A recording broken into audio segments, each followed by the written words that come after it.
Gory Days are here to stay, the 80s horror show. Take a stroll down memory's lane, it's time to start the show. The Gory Days, the Gory Days, the Gory Days, the Gory Days. Oh, the Candyman can, the Candyman can, the Candyman can, 'cause he mixes it with love and makes the world taste good. Welcome to the Gory Days, the show where we take a stroll down memory lane to remember our favorite horror movies from the 1980s and early 1990s. Yes, the Candyman can, with his hook for a hand, split you from your groin to your gullet. Ugh. Today we are hooked on the contemporary horror classic 1992's Candyman, starring Virginia Madsen and Tony Todd, who I know from the Final Destination series. But we'll get into all of that in a second. My guest today is an Australian writer and actor based here in LA. Writer too, we'll get into that. Please welcome to the Gory Days, Paris Herbert Taylor. Welcome. Hello. Is that how you pronounce it? Yes, Herbert Taylor? Okay. Yes, I have a double barrel last name. Okay. Which Americans seem to struggle with. Why the hyphen? It's my mom's last name and my dad's last name, so they went for the equality. Good for her. Yeah, and she didn't change her name, and my dad didn't change his name, and so my siblings and I are Herbert Taylors. That's really great. I say Herbert Taylor, but I have to say Herbert Taylor in America because otherwise no one understands. Well, it's funny when I first read your name in, I think, email form. I read it as Paris Herbert Taylor, like it was some kind of like Paris Herbert Taylor. Yes, very very exotic. Yeah. So you're from Australia originally. Where from? I was born in Perth, which is on the west coast of Australia. Very cool. But I'll give you the very abridged version. I've had a very interesting life. Yes. I grew up in Hong Kong. Gosh. And Malaysia. So I have two siblings, and one was born in Hong Kong, one was born in Malaysia. We lived in Sydney for a little bit when I was a kid. And then we moved back to Hong Kong, which is where I graduated high school. So I went to the Australian International School of Hong Kong. And then my parents split up, which was very sad, but we're all good now. And my dad moved back to Perth, but I moved back to Sydney to go to university. Okay. And had a great time, 4 years, and then randomly moved to Toronto for almost 6 years. What brought you there? You say randomly. Well, I originally went to work in a summer camp. My friend got a job in a summer camp, and I was like, yeah, that sounds about, Okay. I had finished my master's, and I was working on a TV show that didn't go to a second season, and I was having one of those like many quarter life crises. That's really cool, though. You were working on a TV show, like whether or not it. How was that? It was great. It was a reality TV show. It was basically Australia's ripoff of Laguna Beach. It was very funny, but it was a great experience and kind of set the trajectory for my creative life. And then after almost 6 years in Canada and kind of realizing that Canada was like the younger brother to like the film industry, I decided to come to LA. To America. Well, yes, it is. No, it is in a way. I mean, Canada is similar to Australia in that it doesn't take itself as seriously in the entertainment space. And so it's very lucky in Toronto. They have the Toronto Film Festival, which is hugely influential to films that it starts their process. It's where the movie Today premiered. Yes, at of TIFF. course. But yeah, it just seems to be, it struggles the same way that Australia does Canada, in that, there's not as much funding to make films. So a lot of people, have to make these micro budget films. It's harder to break in. And then a lot of American productions shoot in Canada because there's a lot of tax breaks. It's something I really appreciate you coming in for because from movies, it's such a Eurocentric, American-centric standpoint because we have Hollywood and that's, with the internationally is recognized as where the big movies are made. Yeah. Only now are we starting to get more and more foreign films from like the Hong Kong market or Australia, France. I can't even name a Canadian film, but I'm sure you would be surprised. I think that the trick is, like, for example, Schitt's Creek, which is a wildly popular TV show, which I actually had with Eugene Levy, right? Yes. Yeah. So one of my many jobs in my career, so I've come through like marketing, public relations, all related to entertainment. But at one point, I was a marketing assistant at Pinewood Studios, which is a massive soundstage. They're mainly huge in the UK, but they also have like a Dominican Republic stage. And then the Toronto one is where they shot Pacific Rim. Wow, okay. Yeah, so I was a marketing assistant for the internal marketing, so for Pinewood Studios in Canada. And at the time, Schitt's Creek was being shot there. And I remember and this is like the mindset, I remember being very like derogatory towards it because they were also shooting Suicide Squad at the same time. Okay. And so like, and everybody at Pinewood Studios, it's actually different. In LA, you have all those studios. In Toronto, there's not that many sound stages. So they're very far away from things. So Pinewood was located, far down on the waterfront away from everything. So there was like a lunch spot that everyone had inside. Like they cooked meals internally, similar to having like a crafty or whatever. But so you would run into like the actors. So you would run into like Eugene Levy, and they had their own food as well. But like occasionally they would eat up there.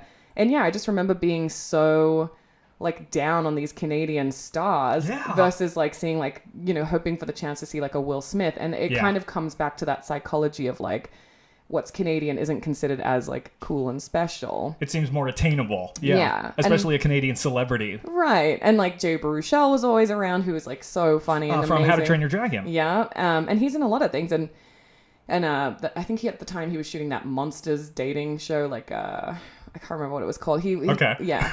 We'll have to look at it. Yeah. But I mean, you'd be surprised. There are a lot of Canadian talents. It's similar to Australia that come out here. That because there's not as much up there. Kobe Smulders is Canadian. Really? Yeah. I knew the big ones like Robin Williams and Jim Carrey are a lot Canadian. of the Ryans are Canadian. Oh, like really? Ryan Reynolds. Seacrest? No. Oh, Ryan Reynolds. Oh, yeah, okay. I'm talking about movie stuff. Oh, but, okay, gotcha. So it's surprising. Rachel McAdams is Canadian. She went to high school down the road from my ex-boyfriend's high school in like this small town in country Ontario. I mean, I remember it blew me away when I heard Tom Holland's real voice. He plays Spider-Man. He plays Peter Parker perfectly, like from Queens, but he's got this English accent. Yeah. So yeah. So you've been all over the map. Why, so how do you identify? So like I introduced you as an Australian, but you've been all over the place. Yeah, that is something that it's actually something that's really influenced what I write about and like how I connect with people. And I think even the reason I came into entertainment and into storytelling. So you introduced me as a writer actor, which is really hilarious because everybody thinks I'm an actor. Only recently have I kind of been like, oh yeah, I just did a sketch show with the Pack Theatre. Oh, and thank you. And I wrote some of the sketches and I acted in it. But acting, and I have so much respect for actors, but it's such a tough job. And so I feel like a lot of people are like, I'm an actor, and they haven't really done anything. Did you do it like through high school? I did. I did it in high school, and that is actually what I wanted to do. And then when I left, I realized that it was this like really hard journey, which is kind of what led me through the more corporate side of film, like the supporting roles, marketing, PR, events. Yeah. Because I then got to be in the room without. In some ways, I cheated because I didn't have to go through those years and years of struggling because everybody needs the support staff. Exactly. Right? No, that's the game I'm playing right now. Is that I didn't go to film school. Did you go to? No, I didn't. Yeah. I didn't go to any kind of formal. You kind of teach yourself as an adult, right? Yeah. So the only way to do is to get as close as you can to the creatives who did go to film school or are successful and assist them. Yeah. And I think, in LA, I mean, everywhere in the world, I will say less in LA potentially, but everywhere in the world, it's so easy for someone to be like, I'm a producer. And then if you probe them a little bit, like, what have you produced? Oh, well, I, insert like, not to be down on web series, but like, let's say they've done a web series. That's great. Versus like being in LA, you're like, oh, you're a producer. What have you produced? And they're able to like list a bunch of features or, shorts that have gotten into festivals. So I think it's very what I've seen and why I've been so hesitant to call myself a creative, which ultimately I am. And that's what I want to do. There you go. Is because it's, I'm the kind of person that's like the proof is in the pudding. I would like to have something to show for myself, and I'm slowly getting that. So what was the thing that made you like comfortable enough to say like I am a writer? I guess it was recently. I wrote a play with a coworker and a friend who's also an Australian, and I tried it was Felicity, right? Yes, it was. Fantastic. She's a guest on the show. Yeah. And I missed the performance, unfortunately, but it was last a couple Thursdays ago, right? Yes, and it was very well received. And I mean, it was here. Listen, it's you can't undermine your achievements. It was a small little thing. It was 10-15 minutes, but it was through this company called this theater company called the Public Assembly, and they're very hardworking actors and professionals who do this because they love the theater. And we were very fortunate to have a really amazing cast. We had a guy named Casey Brown who's on the Kaminsky Method. So that was already like mind-blowing to me. That's a big get. Yeah, because he was friends with, the director who was Satya Baba, who's one of the, reoccurring guys from New Girl. He plays Cece's You mentioned boyfriend. that. That's right. Okay. So, I mean, for us, and there were other actors in there as well that were amazing. And we had another director.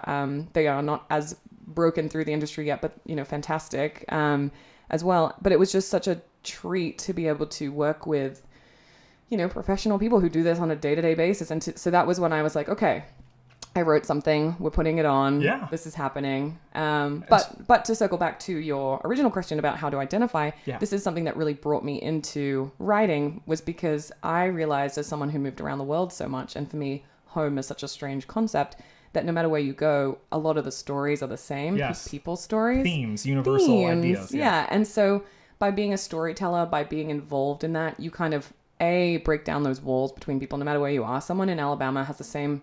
Well, at the moment, I don't know, has a lot of the same concerns as someone, in the Middle East. That's a whole other can of worms, body autonomy or whatever. But it makes you realize that no matter where you are, like, people suffer from loneliness and grief. And so by being a storyteller, that's how I've always, tapped in. And so when I moved here, I was like, oh, I'm not from a place, I'm from a people. And I found my people. I love that. In the creatives here in LA. Because that's something that we're finally getting more of. Films like Crazy Rich Asians and TV shows like Special. These alternative stories from people that I am not, but obviously are experiencing the same kinds of things that I can either sympathize or maybe even empathize if I'm going through the same thing. So you say it influences you writing, and I guess you answered my next question, so I'll skip the next one, which is... no, that wasn't it. I can't remember. Anyway, so what's your relationship to film and horror specifically?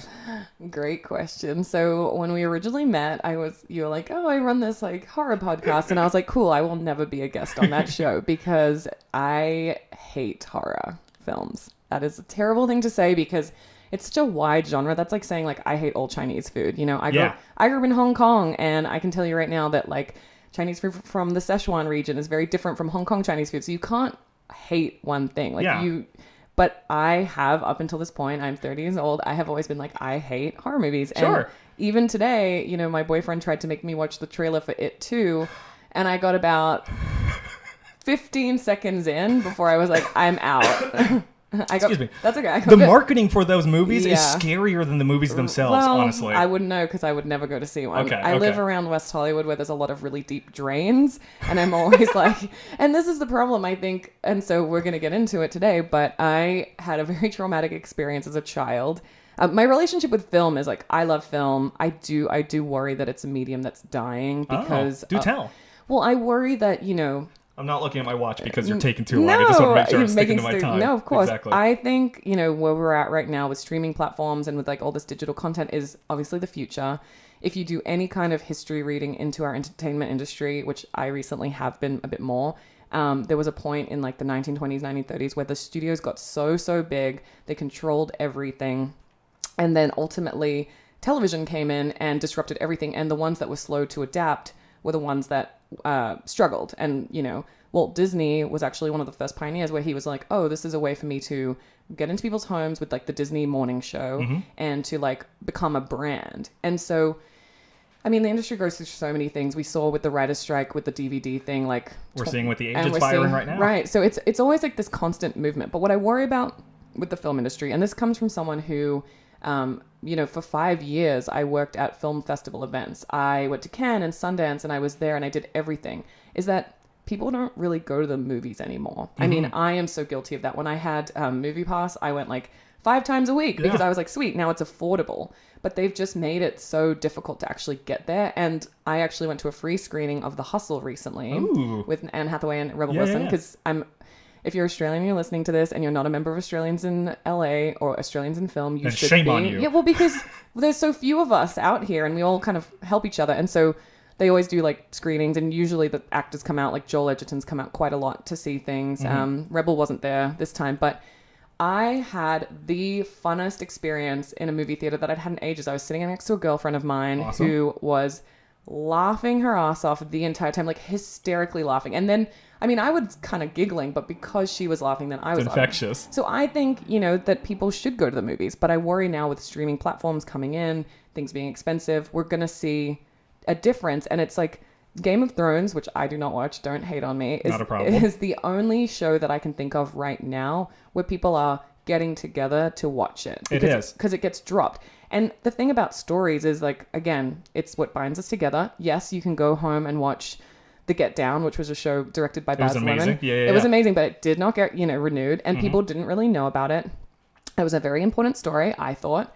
And we didn't have that same like tapped in sort of sense of community. So films are important. But yeah, but you hit on a really important thing with Game of Thrones, which is the weekly dropping. Because with Netflix, they'll put out an entire show usually, and that's their shtick. Maybe I'll watch half of it, and you'll have seen all of it, and then we go to work together. Can't and talk about it. We can't talk about it, exactly. I mean, you can, but it's like, it's different. It's that cultural experience. I think people do still watch movies on Netflix, like To All the Boys I've Ever Loved Before. It was like a Netflix movie with... oh, okay. I thought you were telling me about some two older boys that you loved before. No, it's this Netflix movie that did so well. I think I think I heard that it was the most streamed film. More than Roma.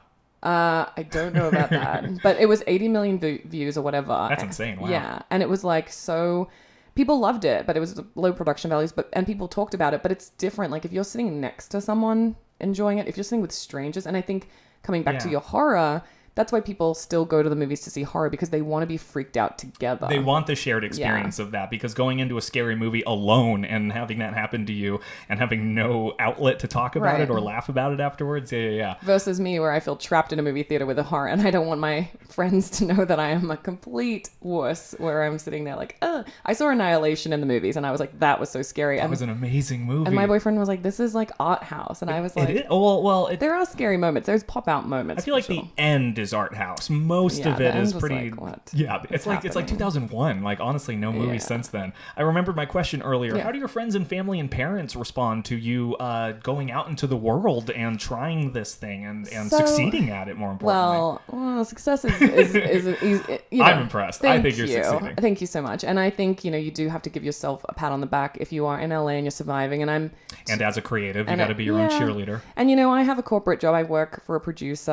and digital, and it's interesting, but it's I've been always very clear that where I want to go is more the producing route, and now I'm kind of like, oh, maybe I could write, maybe I could direct. You kind of unlock these things in yourself the more confident you get. But to answer your question, so in terms of moving, my family is also very all over the world. So my dad currently lives half the year in Paris, or outside Paris in France, and half the year in Australia. Okay, for work. He's like semi-retired. My stepmom is originally from London, and they own a house in the countryside in France, and so they spend. Gotta be nice. Yeah, it's very nice. It's a very nice perk. But because between the two of them, they have 7 kids, because she has 4 and my dad has 3. Okay. Us 3. Oh, I didn't know you had siblings. Yes, and so I think they picked a place that they were like they wanted to be, but also like it's more likely. She has 2. I think 2 of her kids live in London, so it's like kind of in the middle, and I'm here, and my brother was in Vancouver for a while. Wow, a long time. And my mom lives in Thailand. Oh my gosh, the time difference. How do you talk on the phone? I have a lot of time zones saved on my phone. So that's never a problem. And it's good for me because it makes working internationally like easy. Like, if I do a lot of work with this Chinese office that we have. And how many hours is Thailand ahead or behind? Thailand is... I'm going to quiz you. From the East Coast, it's exactly 12. Okay. So then it's 15, depending on the time zone. Right. And depending on... I love that LA backdrop with the We're brought to you by police sirens this episode. But yeah, I mean, and so in terms of like the creative element, your family supportive and everybody. Yeah, my dad is the guy that's like leap and the net will appear, which is great if you're a baby boomer and you had all of your things paid for.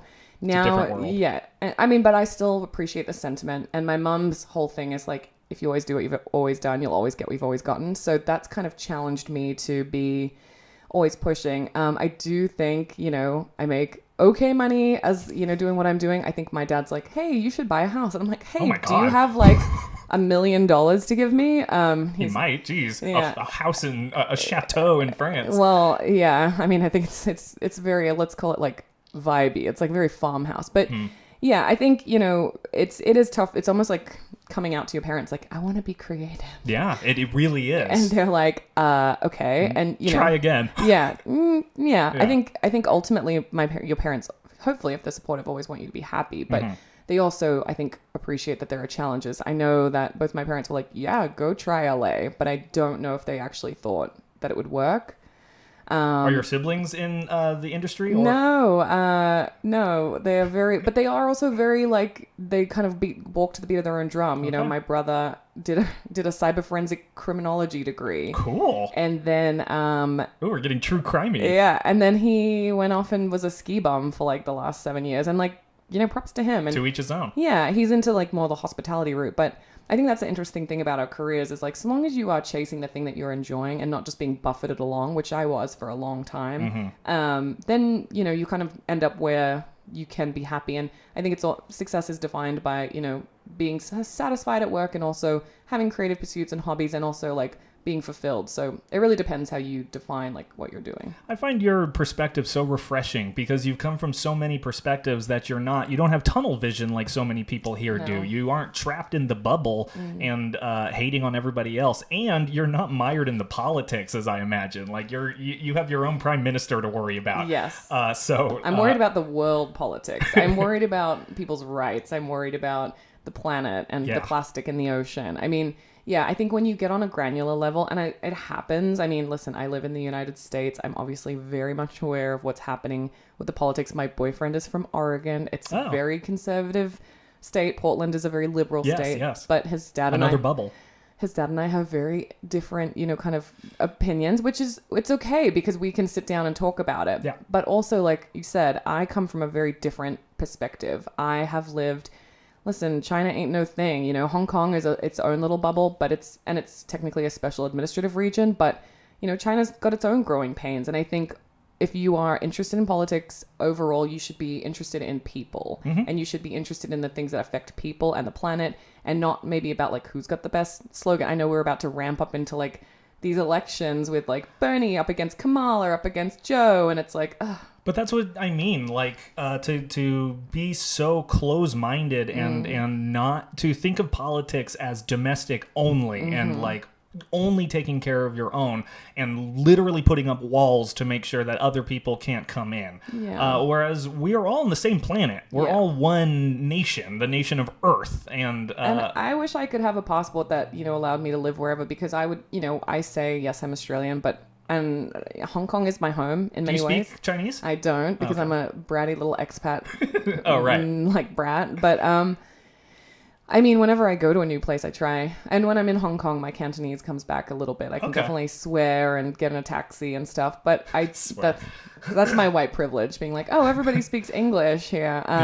But no, I agree with you. I think bringing down the borders is what's ultimately going to make us stronger. And it's hard, especially in America, I think, because like with the film industry, you guys are the center of the world in many ways, and you have been. But if you want to be richer in knowledge, and also, I think financially, for me, moving has always been, enriching. A way to broaden your horizons, literally. So what's coming down the pike? What do you got working on? Anything special that you can talk about? Yeah, sure. I can. So yeah, I kind of had this thing unlocked inside of me where I was like, I'm going to do more projects. So like many people in LA, I am, trying to get into one of these writers programs that they have. Awesome. Which one? Or you're submitting I'm stuff. kind of open. I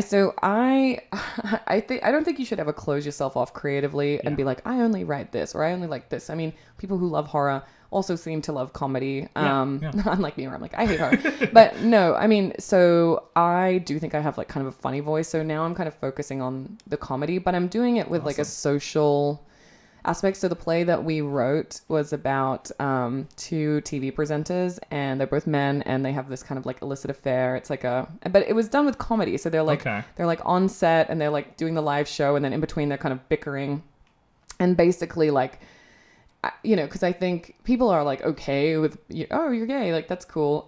But we don't always see like love stories as much in that world. I know we've had some, Oscar-worthy stuff. But that's the thing is like there are these touchstones. There aren't as many like just comedies or incidental gay characters. And so I didn't really talk about my youngest sibling, but she is transgender. Fantastic. So my brother Kipling is gay.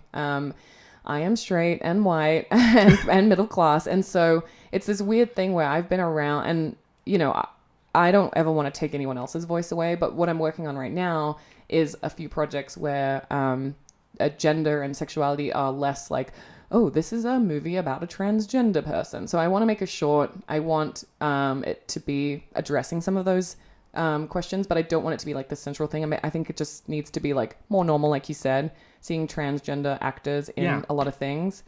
And I want to do it with comedy because like what I'm seeing with my sibling is that my dad is like 65 and he is trying so hard to be on the right side of Trying to be woke. politics. Yeah. And, he takes a minute and sometimes he's been like, oh, he or she, and like, good for him.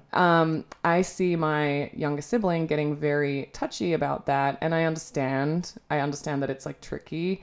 But I also think we can kind of, we should be able to be a little bit more lighthearted about it. I agree. I think the quickest way to normalize something in people's minds is not to make fun of it, but to find what they find funny. Yeah. Because like that way it's like, oh, they laugh too. They find things silly too. Like a gay comic making fun of themselves and things is the quickest way for my dad to be laughing and be like, okay, that's normal. And then he's like, it's not, I think the problem is like, at this point, and I'm not talking like I now pronounce you Chuck and Larry, like those terrible movies, the Stepping Stones. You don't want to be like offensive. Yeah. But I do think, my dad, I think, yes, if there was a little bit of humor injected, because he's like, I don't know if, and I watched this great little video online and it was like questions that transgender people get asked that are so annoying. It's like, have you had the op? Like that's so offensive. Like you don't go around asking people about their genitals. Yeah, exactly. Jesus. But, there's other things that are like, like, oh, it's okay to say, like, what are your pronouns? Instead of being like... Well, that's appropriate, yeah. How do I... And being weird about it. 'Cause what are you? Yeah.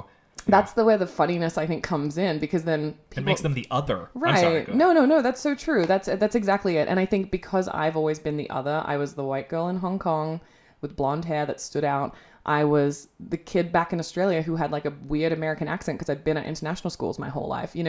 I have always felt on the outside. And so my challenge and what I'm passionate about is like bringing those others to the forefront and like having a conversation about it. Let's laugh about it. Let's normalize it. And I'm focused a little bit on like sexuality and transgender at the moment because it's so personal to me. Yeah. And raising those awarenesses. But Felicity and I had pitched something to like a competition where it was like the main character was in a wheelchair, but she was like really into like kinky sex stuff because people don't talk about that because it's like, oh, she's in a wheelchair, like, oh, be delicate, like they'd have no sexuality, right? They have no like autonomy. It's like it's very possible that this girl could love getting tied up and or being a dom or whatever. So I think my challenge to myself, so I'm making a short film at the moment. Amazing.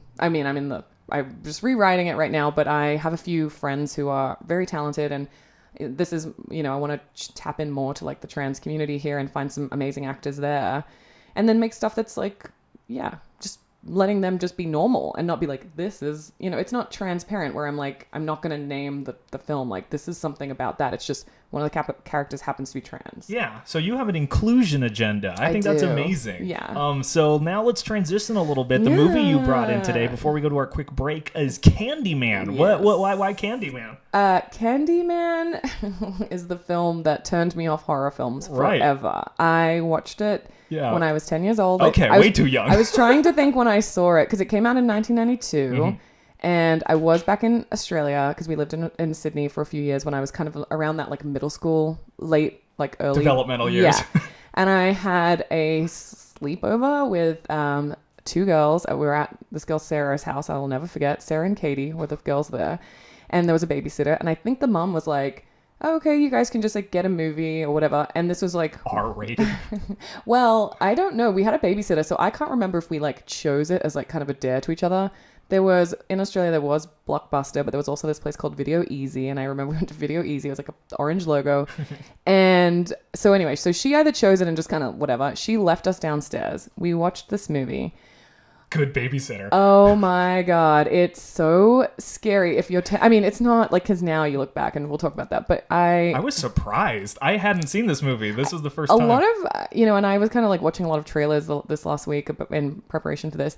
A lot of movies from the 80s and 90s were extremely gory. Yeah. Horror movies. Like now I feel like it can be a horror and it can be like psychological. Yes. But like The Conjuring. Yeah. But like, anyway, so we had the sleepover and there was three of us, and I will never forget this girl, Sarah, she had two like single beds in her room because she was like an only child, but she always had For sleepovers. People who can't see right now, Paris is pantomiming a kind of, she's putting a pizza in an oven maybe. No, okay. I'm just like, I'm walking through this house in my mind that like traumatized me. So she had these two single beds, and then there was like a sleeping bag set up on the floor in the middle. And I'll never forget because Sarah, after we watched the movie, it was her house, and she's like, no, I have to sleep on the floor in the middle.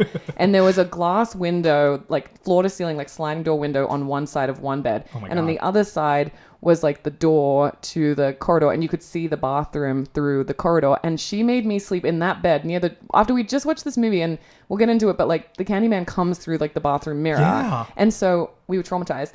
And I would not pee in a public bathroom for 2 years. And my you mum poor thing. was furious. And I will never forget as well, there was one day, so Katie, one of the girls, was in the car, and we had not stopped talking about this movie. My mum was fed up, and we were driving to a mall, and she locked the car doors, internally locked the car doors, and said into the mirror, Candyman 3 times, which is how you summon him. And we were beside ourselves. We were hysterically crying and like trying to get out of the door, like, you know, pulling at the door. And my mum was like, see, nothing happens. But I was so traumatized from this movie. It doesn't happen right away. No. It can happen like the next day. Right. So so my mom was furious at me. And ever since then, I have never really been able, I couldn't even get through the first episode of the new Sabrina. For good reason. That sounds horrible. That's so traumatizing. Yes, I think I might have a little bit of PTSD. And it's a shame because, you know, there's so many people that I like really admire. Like, for example, Jordan Peele, who actually, I don't know if you researched this, but he's going to be remaking Candyman this year. Which is really exciting. Yeah. I think they're making it this year, and it's set to come out in June 2020. Yeah, so, June 2020. Yeah. So probably almost exactly a year from now, we'll have a new version. But yeah, it was, and it's just a shame because I think a lot of really experimental, even like to see him, a comedy director, go into that realm, it's like you realize that there are so many possibilities with horror because you can be so much more free. It's inspiring. Yeah, especially with like some of the humor elements in Get Out, and I haven't seen Us, but I imagine in I haven't seen either of them because I am such a wuss. Well, fantastic. Well, you're not a wuss today because today we are talking about 1992's Candyman. When we come back, we are going to dive headfirst into all things Clive Barker. Because he wrote Candyman. When we come back. The Gory Days. Welcome back to the Gory Days. My guest today is Paris Herbert Taylor, and the movie we're talking about is Candyman. So, for those of you who haven't seen it, this movie came out in 1992, and it's actually based on a short story by Clive Barker called The Forbidden, written back in 1984.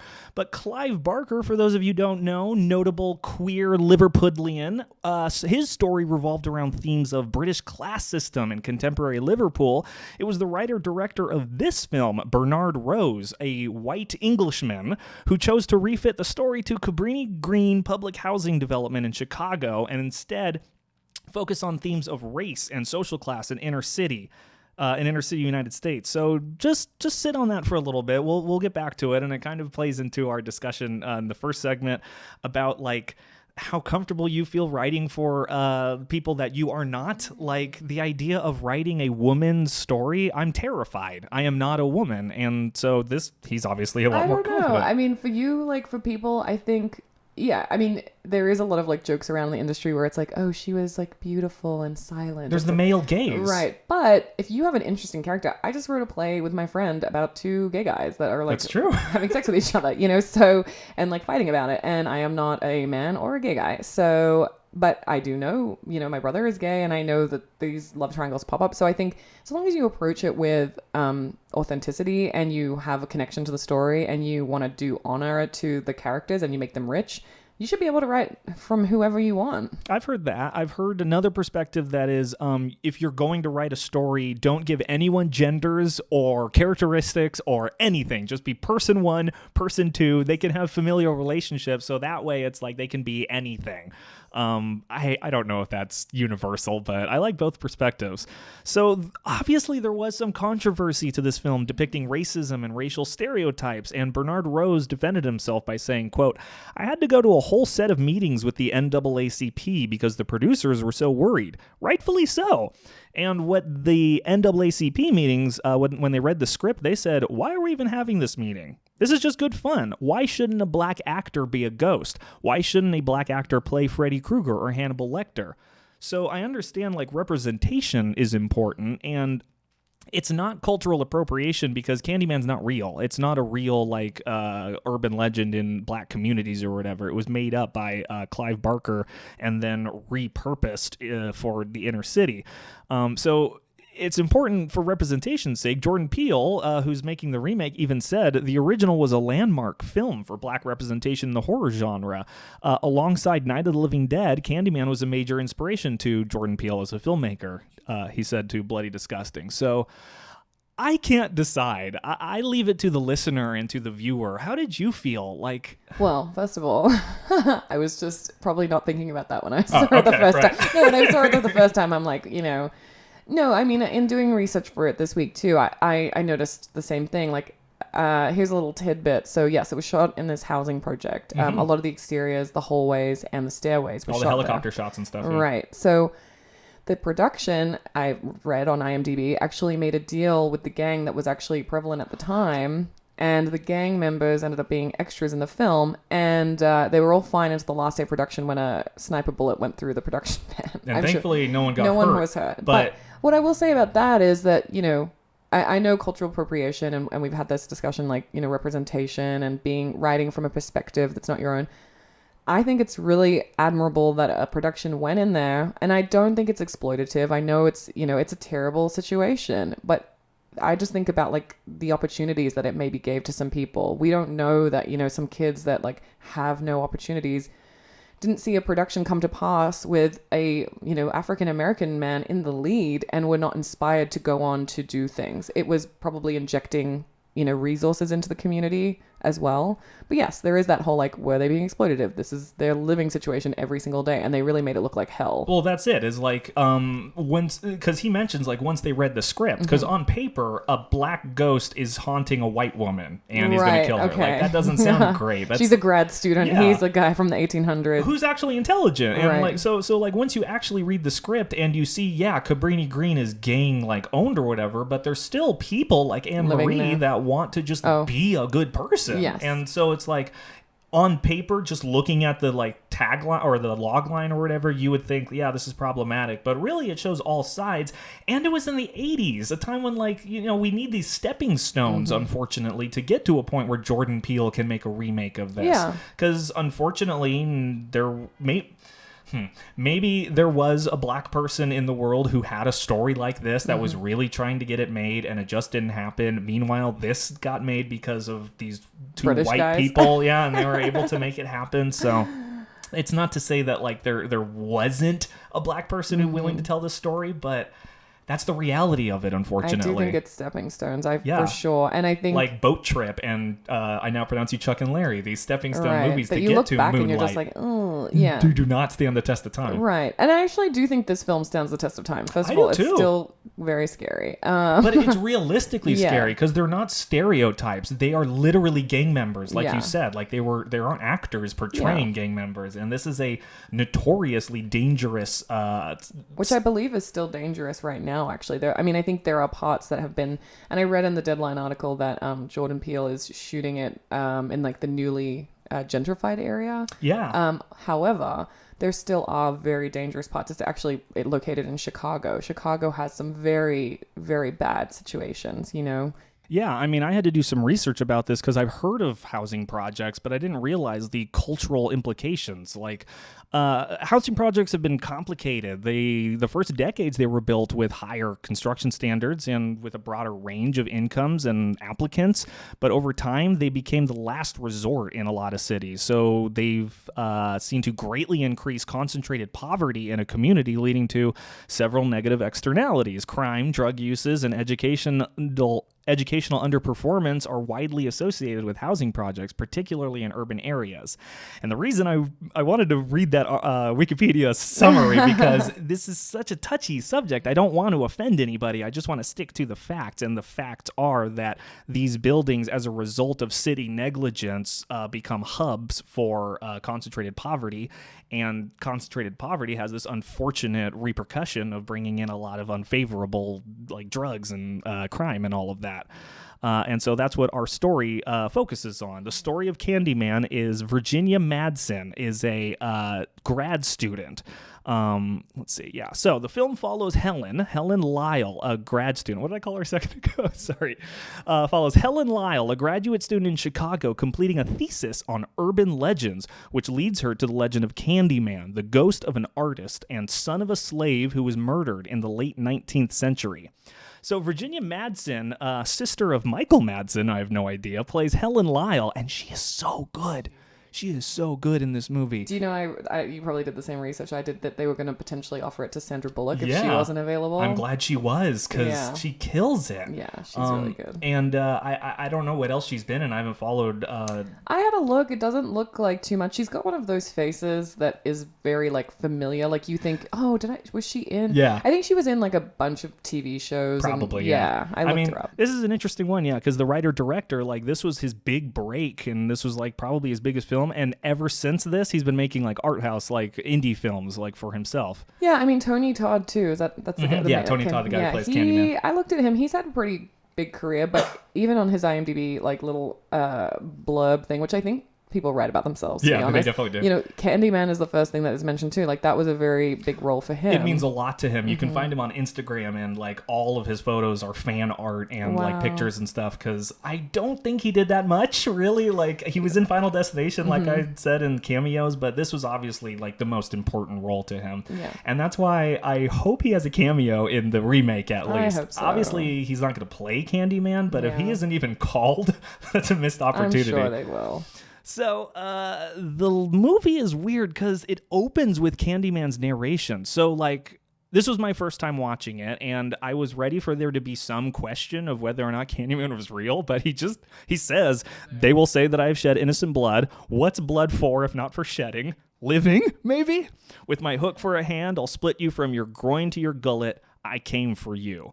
So we know Candyman's real pretty much from the start. And so the story of Candyman is like, it's like Bloody Mary, where you go to a mirror, you turn the lights off, and you say Candyman. I also thought it was 3 times. You have to say it 5 freaking times. Yeah. Here's me. No worries. You have to say Candyman 5 times in the mirror, and then he shows up and kills you. And so that's what we get our first 2 deaths is Clara, this babysitter, the Johnson's baby, and Billy didn't go crazy. Billy, played by Ted Raimi from Spider-Man fame, if anybody out there is a Raimi fan. He went crazy, but... that's all the setup for the story of Candyman. Our main characters, Helen and her graduate student friend, Bernadette Walsh, are working together on this urban legend where Helen's husband is a professor at the University of Chicago. All of this takes place in Chicago. So Trevor is an asshole. He's a professor at this school, and he teaches urban legends, but the first scene we see of him, he is like moving on that like younger student or whatever, and God, I just hate him from that moment. And Helen is like, or he's like, "You don't really think?" And she's like, "No, of course not." It's like, good. I should hope not. It's like, I hated Trevor. Stand up for yourself. God, his face the whole time. Just, I wanted to punch him every scene he was in. So anyway, they have a dinner where she is talking to these academics. I guess it's another professor. He's so pompous. He's a theater actor that I looked up, but she explains to them that they're working on the story of Candyman, and he goes, "Well, you should read my paper that I wrote 10 years ago." And it's like, Jesus, what a douche. But he gives us the story of Candyman, which is he was the son of a slave. He was because his dad made a machine that mass-produced shoes, he was able to live among the wealthy, and he was an artist too. So he was commissioned by a wealthy white man to paint his daughter's virginal beauty.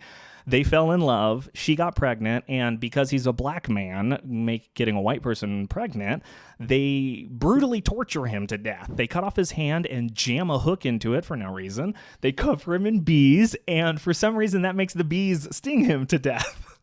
I don't pretend to understand bees, but that's the story of Candyman. So Cabrini Green, we brought up a couple of times, is a real place that you mentioned. It's a housing project in Chicago, which is totally gang controlled. But this is where Candyman's ashes were allegedly spread, so that's where he haunts. Except you can say Candyman anywhere, I guess, and he'll just pop up and kill you, so whatever. But... what happens is Helen gets framed for 3 separate murders. And I love this. It's this like, in a lot of good horror movies, you'll see this character who's like you and me decline. And like, how far will this person, how far will they fall? Or when they have nothing left, what will they do? And so the first murder she gets framed for, she thinks she found the real Candyman when she's at Cabrini Green. A gang guy who's been calling himself Candyman beats the shit out of her, and she's got like that black eye and everything. But then the real Candyman shows up, and that's my favorite scene, where she's like entranced and she's like crying, and he comes over and he's narrating, but he's not actually speaking. So good. Like, Candyman he's definitely up there with Freddy and Jason and Chucky and Hannibal, and he's the only black one of all of those. So it's really important. Like, people would not respond to just a black Freddy Krueger. Like, Freddy Krueger was a character. He was a white guy, and he, got burned to a crisp. So it's really cool to have a black character from the ground up. Just something that the community can look to. So that first murder, she wakes up covered in blood in a bathroom, and there's a woman outside screaming, and when she opens the door, there's a dog's head cut off, and the woman is screaming at an empty baby empty baby crib, and she of course goes nuts when she sees Helen come out of the bathroom covered in blood. So when the cops show up and see Helen with a meat cleaver holding it over her, she's done. So where we saw this awesome juxtaposition, where we saw her being treated as a white person condemning a black person to a crime, and everyone's treating her really nice and she gets to go home, now she's a criminal. And it felt very much like Orange is the New Black. Have you seen that? Yeah, it felt so much like that, where she was just being treated horribly, especially that one policewoman played by Rusty Schwimmer. I thought she was amazing. She just is so good at being just like absolutely loveless. Long story short, she gets bailed, but when she goes home, Candyman shows up again. And Bernadette, her graduate student friend, is there, and she's like, "Hello, I'm trying to come in." And when she comes in, Candyman splits her open. This time, she was the only one in the house. They have a history. She's charged with first-degree murder and institutionalized that fucking husband of hers.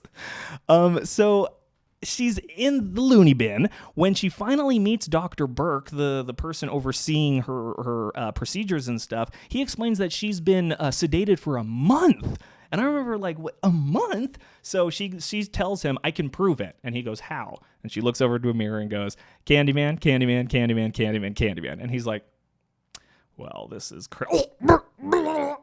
And the Candyman's behind him and rips him up in the back, undoes like her restraints or whatever, and then whooshes out of there. I love that shot where he just whooshes back.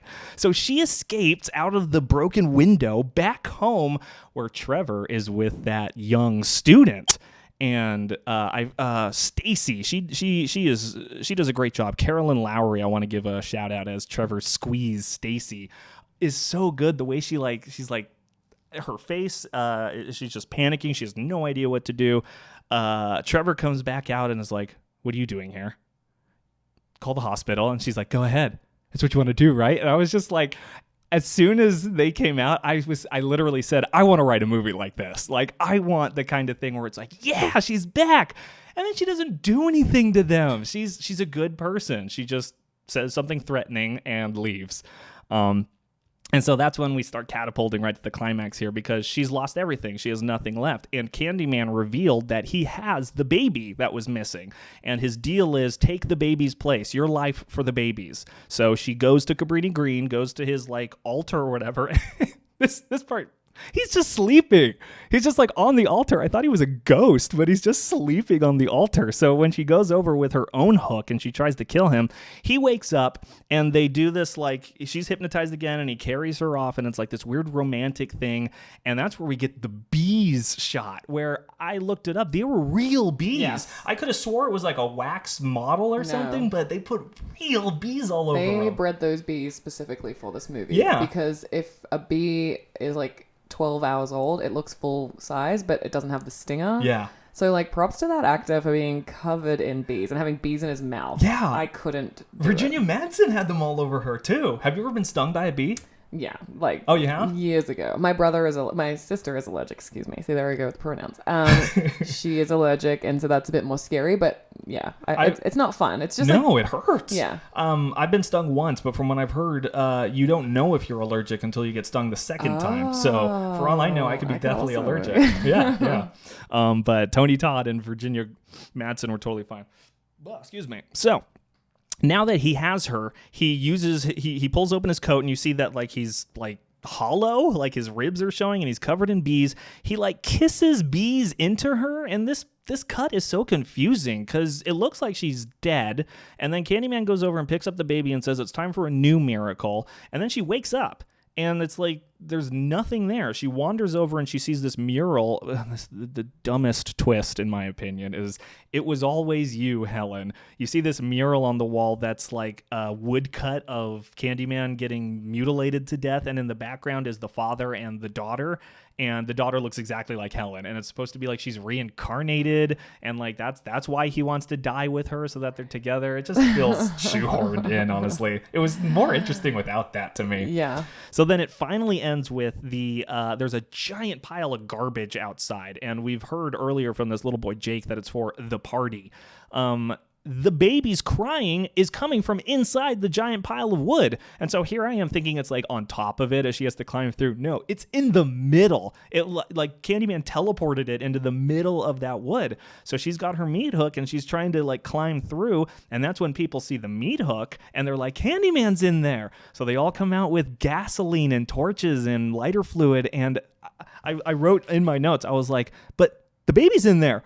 Oh my God, are they? No, because they start lighting it up and it is tense. And the music is like, it's like kind of uplifting and it feels so weird because like I have no idea what's going to happen. Philip Glass, minimalist composer, amazing. did the music for this and apparently it was really upset with the final product. Yeah, but as Philip Glass is wont to be. But so the place is on fire. Helen is inside with the baby, and poof, Candyman is right behind her. And he's telling her, we're going to die. We're going to die in front of them, and like that way we'll live forever as rumor or whatever. And also the baby's going to die. But she stabs him with a flaming thing, and the coolest thing, she crawls on fire. Like pieces of flaming debris. It looks like real fire is on top of her, and she crawls all the way out holding the baby. And it's really important that everyone see her do this as she's on fire holding the baby and delivers it back to Anne Marie and then dies. She sacrifices herself. And so the epilogue is this, the funeral, and Trevor's there and Stacy's there, and the pompous academic douche from earlier is there. But then there's this long procession, this big, long crowd of black people from Cabrini Green coming to pay their respects because it's like the long arching thing is that she did achieve immortality, that there are two kinds of people that are remembered forever, the truly great or the truly evil. And so she's the latter, and now she's remembered forever as this basically angel that came and saved their baby. And Trevor finally is mourning her. He's sitting in the bathroom while Stacy, that brat, is like, I'm going to make dinner. You're super ungrateful about it. And he's like, oh, Helen. And he goes over to the mirror and he's crying and he's like, Helen. And he looks in the mirror and he says, Helen. And he goes, Helen. And then poof, she's behind him with her own meat hook and kills him all the way through. And Stacy runs back to the bathroom and opens the door and finds him there and she screams. And that's the movie of Candyman. Yeah. So 10-year-old me was like, what is this? That scream is nuts. So very good rundown of the film. Oh, thank you. Yeah. I feel like I got to hold myself to time there because now I want to talk about the themes. Yeah. Specifically, I want to start off with the one of folklore. So have you ever heard of a tulpa? I've heard the word, but I don't think I know what it means. A tulpa is a type of willed imaginary friend that's considered sentient and relatively autonomous. So I don't know about you, but when I was a kid, I had an imaginary friend or two. I can't remember their name, but yeah, it was the kind of thing where like if I left the room, they're still there doing their own thing. And a tulpa is a shared like imaginary friend that if a whole community believes a thing is real, then it becomes real. And that's a tulpa. So is Santa Claus a tulpa? Is Santa Claus a tulpa? Is Candyman a tulpa? It makes no sense. He was killed by white like imperialists or whatever. He was killed by white slave owners. And so he comes back and kills anyone that says his name five times. And also, why do they call him Candyman? It's a weird one. There's like some throwaway shot where she opens up some candy and there's a razor blade inside, but that's not important. I thought maybe it had something to do with the bees and like the like honey and like something. You think they'd make that a little more obvious? Yeah, there actually was. I did some research. There was a Candyman killer in the 70s, and he was killed little boys, raped and murdered them, and with candy.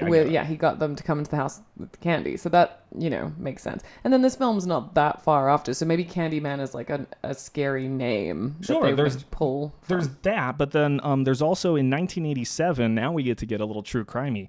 In 1987, Ruthie Mae McCoy, a resident of Chicago's Abbott Homes housing project, was killed by an intruder who entered her apartment through an opening behind the bathroom's medicine cabinet. Oh. Journalist Steve Bogria wrote 2 articles for the Chicago Reader about it, one in 1987 and one in 1990. Cause of death: what killed Ruthie McCoy? A bullet in the chest or life in the projects? I thought that was a nice little title. Yeah. So stories about boogeymen and folklore like this are typically, sometimes they're cautionary tales, like forbidding a behavior or a location, like, oh, don't go into the forest after dark or blank will get you. But this one, I can't tell what it's cautioning against. Like, yeah. I think, it is a similar concept to like Bloody Mary. Like, yeah. Is there a cautionary? It's like... It's just a story that you tell each other. So pushing the limits. Yeah. So it's like, I don't know. Are there like Australian folklore or urban legends that you? I'm trying to think. Off the top of your head? There because there are a couple here. There's like Bigfoot, and there's the Jersey Devil. There's the Loch Ness Monster in Scotland. Yeah. So I'm just trying. we have. I think there's a story called the Bunyip, and it's like. What's that? I couldn't even tell you off the top of my head, but it's something. Sounds kind of cute. It is, I believe, but it's something kind of similar. I think where it's like a creature. Oh, well, maybe we'll see a movie of that. Yeah, I'm sure they've tried. People like, we don't care about your weird Australian. Yeah, so it's animal. Like, is it cautioning against narcissism? Like, Maybe. Don't look in the mirror. I don't know. Or like But the people that say it too, like they know the story and they go too far. Oh, so is it like pride? Yeah, don't push it, or like be afraid. Don't think that you're brave enough. That said, Helen is a badass. She's the bravest person in this whole movie. She walks right through gang members. That's honestly one of the scariest parts for me, is all the gang members, and she goes to the elevator and she's like, let's take the stairs. She crawls through the medicine cabinet hole in a derelict building where someone 100% was murdered. She saves baby Anthony while on fire and sacrifices her life for him. She kills Candyman, like for good, it looks like. He explodes and you see his corpse in there, and she manages to reject the advances of Tony Todd, which is the most brave thing I can imagine.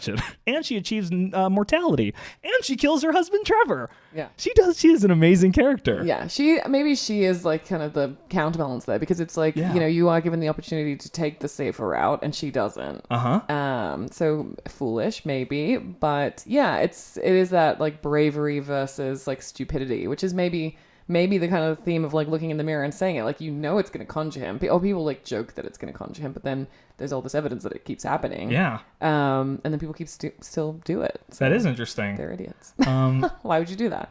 I still won't. So obviously racism is a part in this. There are a couple moments specifically with the cops. Or I think the first instant is Anne Marie explaining that when Ruthie Mae was being murdered in her apartment, she says, I dialed 911, but nobody came. I dialed 911, but nobody came. The police officer that's booking the original Candyman and then later Helen says, only reason why we never brought in Candyman before was because we couldn't find anyone to testify. We can't protect them in Cabrini Green, and they knew that. And then finally, the quote that really is like the nail in the coffin is Helen comes back after her ordeal with the fake Candyman and is talking to her friend Bertie and says, you know what really bugs me about the whole thing? 2 people get brutally murdered and the cops do nothing, whereas a white woman goes in there, gets attacked, and they lock the place down. And Bertie's the one that says, yeah, I know, but this was a bad guy. You got him put away, and that's all that matters.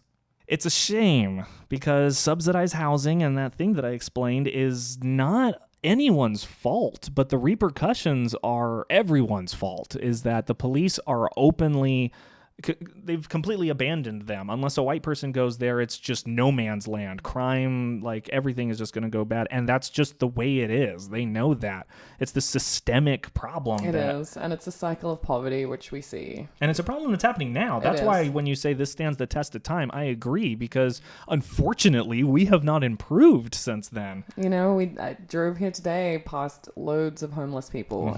LA, we have a massive problem. The West Coast. And we're just one step from them criminalizing criminalizing the homeless, and then that becomes a whole another issue. But also, that's the thing too. Like, there is probably a lot of crime that happens within those communities, and assaults. And I can only imagine how terrifying it must be. Or murders. Yeah. Like, what's the point of investigating this? They have no kin. Still a person. Yeah, they're still a person. Yeah, and honestly, we are all like one bad day away from being homeless, and like 90% of the people out there just need mental care. Yeah, it's a mental health crisis. It's certainly interesting in this country to have come from other countries where healthcare is a right. Yes, and a little more forgiving, a little more universal. So yeah, it's interesting. But I also think you've touched on something really interesting, like when she goes into the mental health facility herself. Like, yes. How we just don't like take care of our people with mental health, not only in America, but I think worldwide. It's like, oh, she's crazy, so she's not telling the truth. And I'm not a mental health professional, so I can only imagine like the things they hear on a day-to-day basis. And like, yeah, if you said to me, oh, this woman like says a ghost killed all these people, like, I'm a skeptic. I'm like, okay, right. But it's like, if they're brought into a professional facility, then like the way the orderlies are treating her, it's straight up abuse. I mean, it's hyperbole for the film, but like there are certainly documented cases of that happening. There are documented. Someone was just put in jail recently for being convicted of raping a comatose woman because she became pregnant. Mm-hmm. She gave birth. And the family was like, she's been a vegetable for... Yeah, it's disgusting. It's horrible. Yeah. So on the flip side of that, immortality. It's something that, like, when I was in high school, I remember people asked me, like, what do you want to be when you grow up? And I was like, I don't know, but all I know is that, like, I have a degree in music composition. I thought I wanted to be a songwriter, a composer, because I thought to be remembered, like to talk. We talk about Beethoven today. We talk about like all these greats. We talk about Hitler. We talk about these people that that's what I mean is like the greats and the evils. Right. Sorry, I should have got it a little bit differently. His work was a little different than Beethoven. They're not on the same tier. Frederick Douglass, George Washington, just these people we talk about. They have achieved immortality, a form of immortality. William Shakespeare, these people who Jesus Christ, the people who have made impacts. Exactly. Have made Martin Luther King. Somebody who makes such an impact that their name is uttered, that is a form of immortality. That's the only immortality. And so to be remembered is the only true way to live forever. And that's what I wanted to do when I was in high school. I was like, I want to write a song that people will be singing for the rest of their lives. Or like, I think that's a real little kid thing too, because I mean, that was part of the reason I remember distinctly, like, I did want to be an actor for a while. And I remember it was because I was getting very badly bullied in grade 4. There you go. And I was like, they're going to regret it when I'm famous and like they can't come to my parties and they'll call me and I'll like, no. And it's because I think when you're a kid, you don't have any like power. And it's all very emotional too.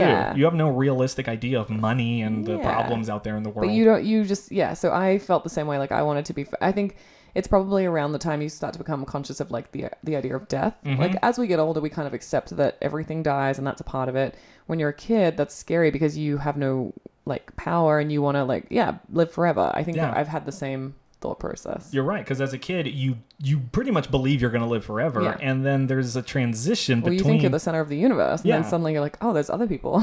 So then you're like, well, I have to be the center of the universe. I have to achieve that somehow, but it's not, so immortality for Candyman is being rumor, is being this, the writing on the wall, the whisper in the classroom, I am rumor, to be whispered about at street corners, to live in other people's dreams but not have to be. Your death will be a tale to frighten children, to make lovers cling closer to our in their rapture. Our names will be written on 1,000 walls. I freaking love that. It's the coolest part. It's the coolest part of Candyman's story. So Candyman inspired 2 sequels, Candyman Farewell to the Flesh and Candyman 3 Day of the Dead, where we learn Candyman's real name. I did not write it down and I completely forgot. Because if you say it, he comes. Oh, yeah. Tony Todd shows up. Yeah, I don't want to say it. So that's funny. So the last thing I want to say is that it's interesting how this story is about urban legends, specifically within a black community in Chicago, but it's consistently told through a white lens. We literally get Candyman's story through a pompous white academic. So I want to stress the importance of having a black boogeyman. This movie delivers on that, but it's undercut by having a white protagonist, and even more so by her martyrdom. The fact that she is literally this white angel that came on from high, and there was no one among us that could have done this. And so it had to come from outside, this angel, to save us from ourselves. And so it feels problematic in that way. I will say that's my opinion. Yeah, no, you're absolutely right. Absolutely right. I agree with you. But I will say from a feminist point of view, Please. It was very positive and powerful to have a woman. You know, it wasn't like she needed. I mean, I am a bit conflicted on it too, because ultimately, like, he becomes like he does her bidding. Like, he shows up, he kills the doctor, like, da-da-da. Yeah. That is a way of taking power back. Yeah, but, you know, I do think she totally hit the nail on the head. Like, she's a badass. Like, she goes through these places. She's connecting with people that, like, you know, the cops wouldn't or whatever.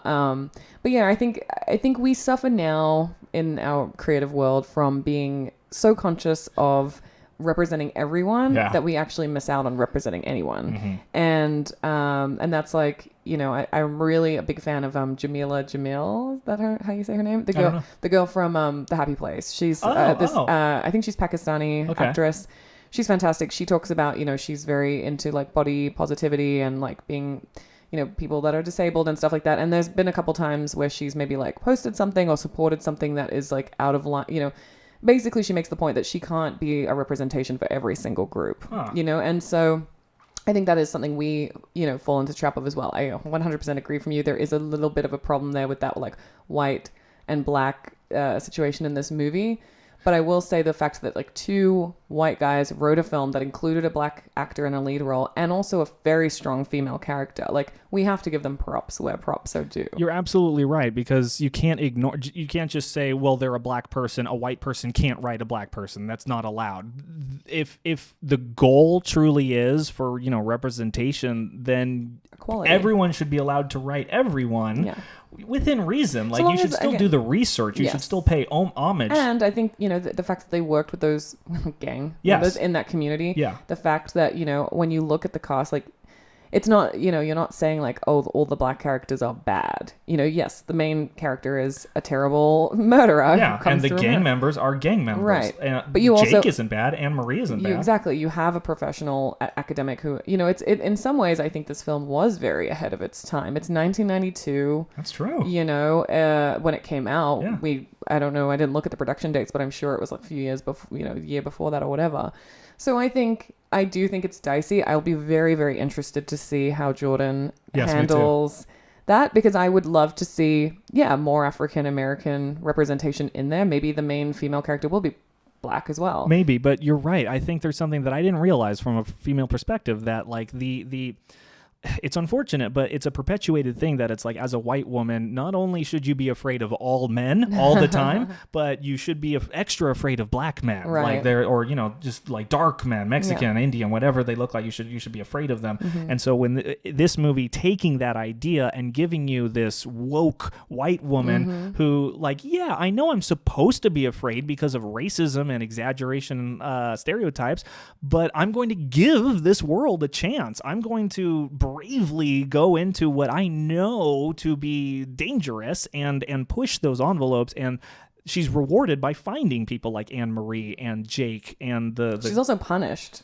Yes, that's true. She's extremely punished by being considered crazy. Curious. Yeah. So I think if for women representation in film and art, it's like, we see it at a granular level. I studied fairy tales when I was at university, and like Little Red Riding Hood is the tale of, like, do exactly as you're told, like, don't go off the path, like, blah blah blah. So in some ways, yes, she is, like, rewarded with this immortality, but the woman goes through so much, you know, and it's like, and I do find that trial by fire, literally. Yeah, literally. And I find, like, her husband crying kind of offensive, because there is that thing where it's like, you don't realize what you've got until you've gone. But, like, I mean, you're never going to be able to tell every single story in every single film. But I think if you keep trying consistently to be like, yes, we need a black boogeyman, we need a strong female lead, we need, you know, the cop was also female, which was cool. That's true. You know, like, I think just moving away from those stereotypes, because if you just said this is a movie about a guy who comes in and kills people after you say his name, if you're white, you might imagine he's white. And we need to, and if you say like, and then there's a cop that comes to the projects and blah, blah, blah, you might assume that that's a man. And I think that's where it's problematic. I think we have to move away from what we expect. And I think that's where this movie did really well because, yeah, it was... Because it had to stand up to the like poster that is like, oh, big scary black man is going to come get the white lady on his face. But he didn't make it. They didn't make it seem like he's a ghost and he's a killer because he's black. That was the inciting incident. Was that like the racism led to him? He's the victim. Yeah, and now he's being used. Like for all we know, he doesn't want to kill the people. He just has to when he shows up. I think you kind of get to a point where you are rooting for him in the film, even though I was not as a 10-year-old. I was like, what is happening? And I watched most of it under a blanket.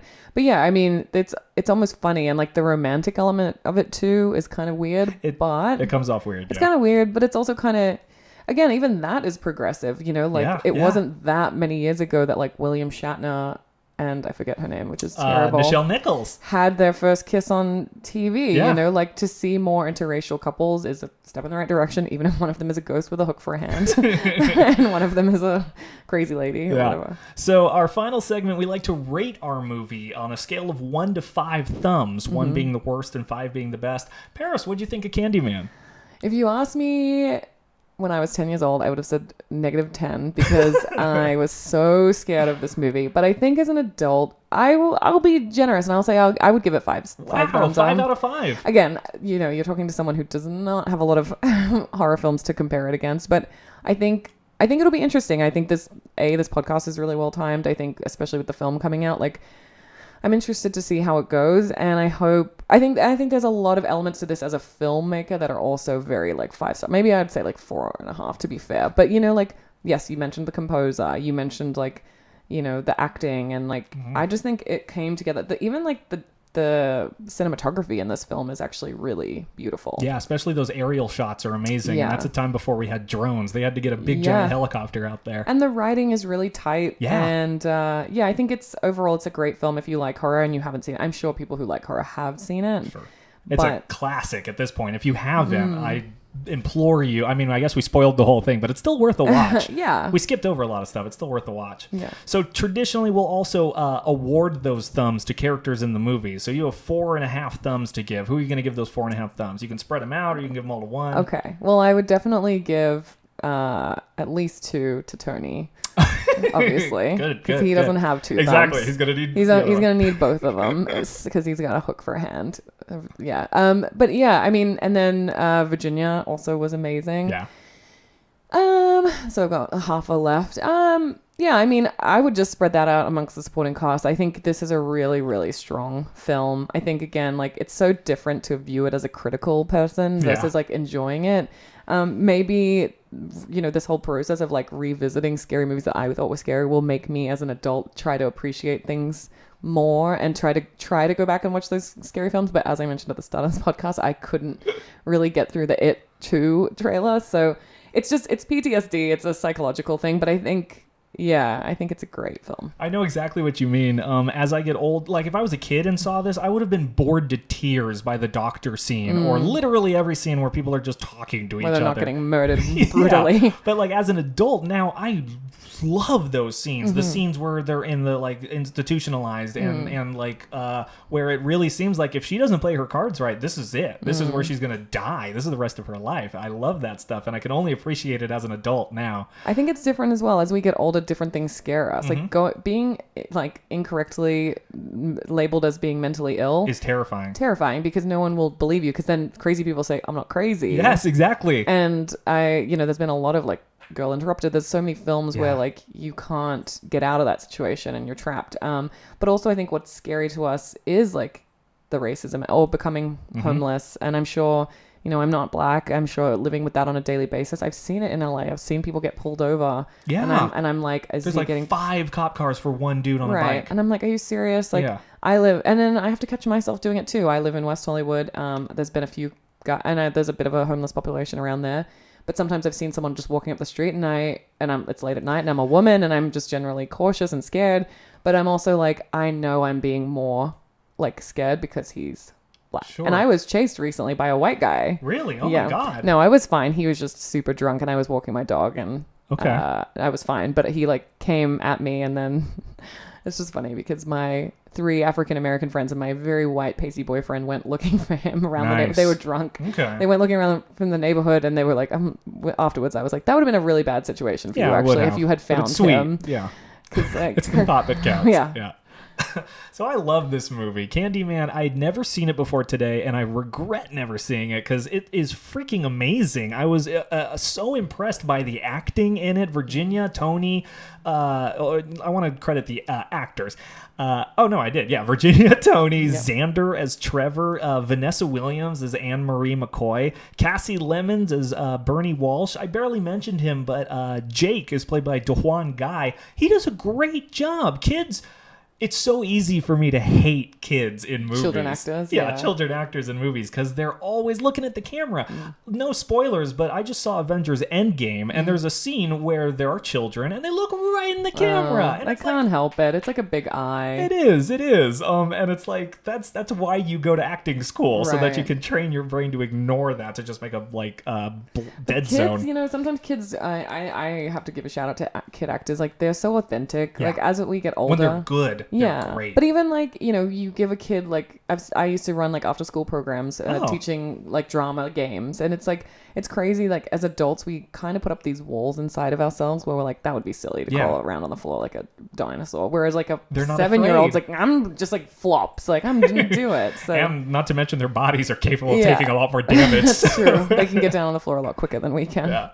So if I had to rate this movie on 1 to 5 thumbs, man, I think I'm going to give it 5 thumbs. Nice. We're in the same. Yeah, I think so. The last movie, very good. It's really good, and it does stand the test of time. It's a package. And it's one that, if I was running a horror class or something, it would be part of my curriculum for a lot of different reasons. So, I'm going to give it 5 thumbs, and I'm going to grant my thumbs. I'm going to get 1 to that asshole, the pompous white douche, Michael Culkin as Philip Purcell, so we can shove it right up his butt. I'm going to give 1 to Tony Todd, of course. I like it. I'm going to give 2 to Tony Todd because I like that idea. And I'm going to give my last 2. I'm going to give 1 to Virginia Madsen. She's amazing. And I'm going to give one last one to Stacy. That scream at the end. She's not the best actress, but that scream at the end is amazing. Yeah, I loved it.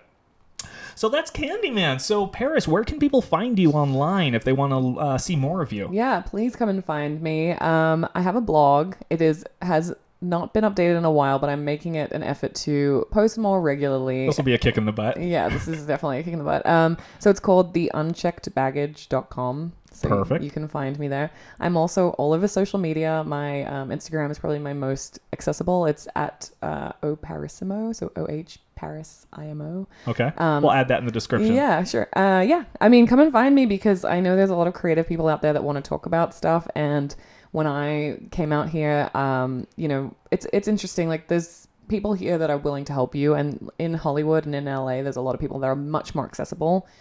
But the thing is, no matter where you are in the world, those people are actually accessible to you. It's just harder for you to come and sit down and have a coffee with them. But you would be surprised if you are passionate and if you are hardworking. My thing is don't waste people's time. If you actually want to write something or if you want to know more about moving around or whatever.